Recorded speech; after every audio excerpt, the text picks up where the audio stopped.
Hey guys, welcome back to another video in the Skyward Sword walkthrough, and in this video we are going to be collecting 15 more gratitude crystals. It's a completely optional video. If you want to skip ahead to the Elden Volcano region, the next portion of the main quest, just jump on your Loftwing, fly on over, and that will be covered in the next video.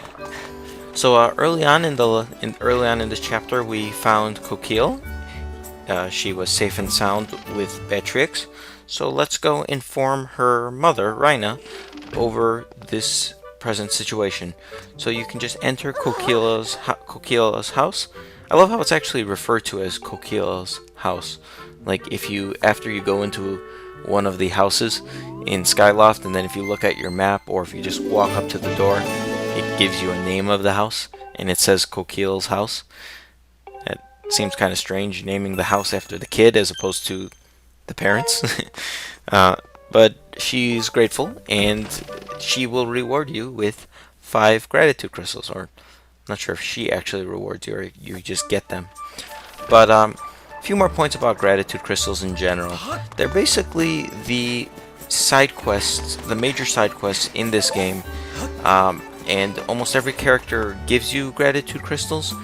And it's sort of like how it's like the Bomber's Notebook version of Majora's Mask. Perhaps that's an awful example, but I know in the Bomber's Notebook almost every character had some sort of event, and the gratitude crystals, this is sort of like everybody's events here in Skyloft. I guess it's just a way to tie every character to the quest, giving them all a meaning, in a sense. There's some reason for their existence here in Skyloft. I personally thought that some of the gratitude crystal quests were pretty sweet. They were fun. I felt attached to the characters. Other ones, they seemed sort of just tossed in. I didn't really feel a major connection at all. Although I think the same could be said for Majora's Mask with the Bomber's Notebook. A lot of the characters, in particular, like the little girl with her father, like the mummy over at Ikanya Canyon, like that was one of the more touching ones, I'd say. While some of the Bomber's Notebook ones, they were sort of just tacked on, that I didn't really feel any emotional ties to it. Anyway, after speaking with Parrow, we'll find that Orielle, or Orielle, I don't know how to really pronounce her name, she is missing. She went flying out to an island to the west, and she sort of got derailed here at this island, and I marked it with a beacon on the map, and if you fly on over you will find Orielle here. And there's a bubble over her head, and if you speak to her you will find out that her Loftwing has gotten injured, and she cannot fly back to Skyloft because of it. Luckily she was able to have a crash landing right here on the island, but she needs some medicine in order to help her bird. It kind of makes you think, what would have happened if Link didn't just show up here? Obviously nothing happens and she just remains here for the remainder of the game. But just in reality, somebody sort of got stranded at a random island, and well, there's no form of communication and you can't really call on over. Yeah, so I think she more or less says you save her life, or in the next time you talk to her. So, but she asked you to bring some medicine. Not human medicine, but bird medicine. So we are going to just fast forward here to Skyloft and go back to the plaza area and speak with Parrow once again.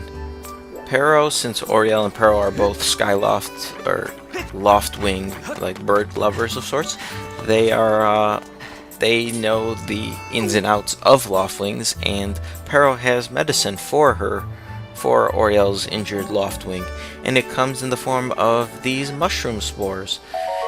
More important than the actual mushroom spores, Parrow actually gives you the bottle, so it's basically empty bottle number 3 that we get, and that's quite valuable.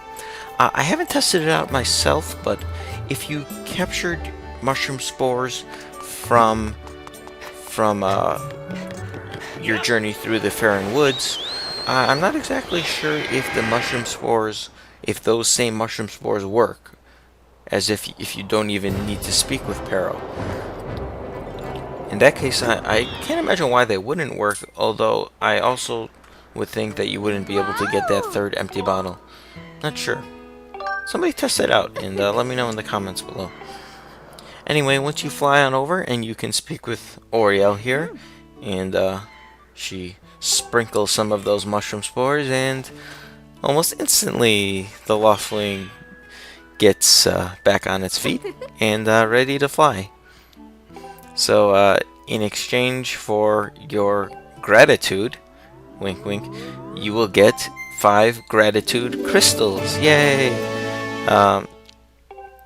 This should bring your total up to 20 of them, which you can get the next reward from Batrix.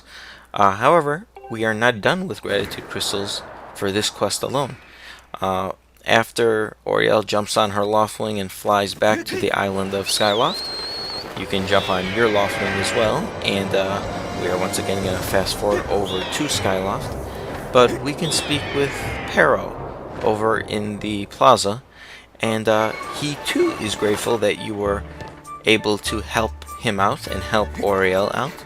And once you speak to him, he'll give you 5 gratitude crystals as well. So this quest actually gives you 10 gratitude crystals. It's the only quest in the whole game that gives you 10. All of the other ones only give you 5. So it's kind of important, kind of vital. Even if you don't do all of them and you just want to get some of the rewards, this is an easy, quick one that you can do.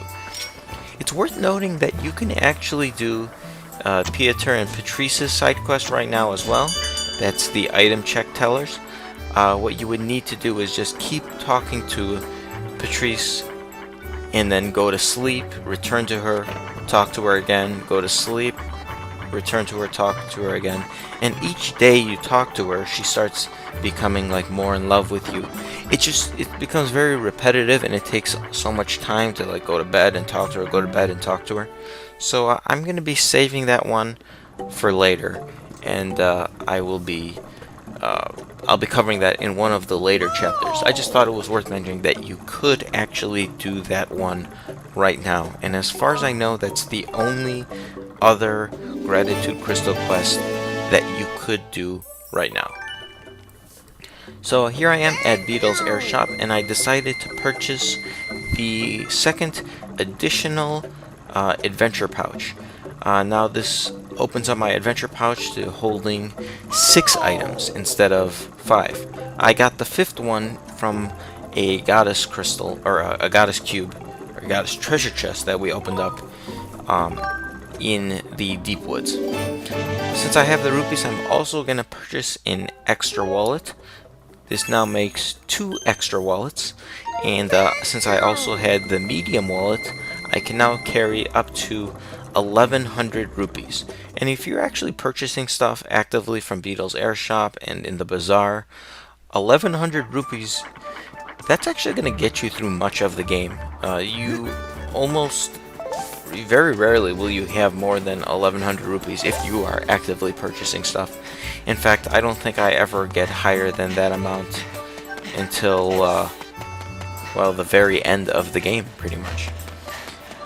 Anyway, our next destination is going to be at the Elden Volcano. So it's now time to fly on over yourself. So you can make your way on over to the red beam in the light. And this is the next part of the main quest through the game.